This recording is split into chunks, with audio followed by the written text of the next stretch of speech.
নূতন আভরণে।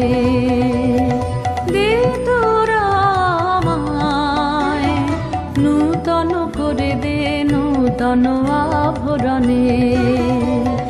হেমন্তের অভিসম্পাতে রিক্ত কিঞ্চন কানন ভূমি, বসন্তে হোক দৈন্য বিমোচন নবলাবণ্য ধনে। শূন্য শাখা লজ্জা ভুলে যাক পল্লব আবরণে।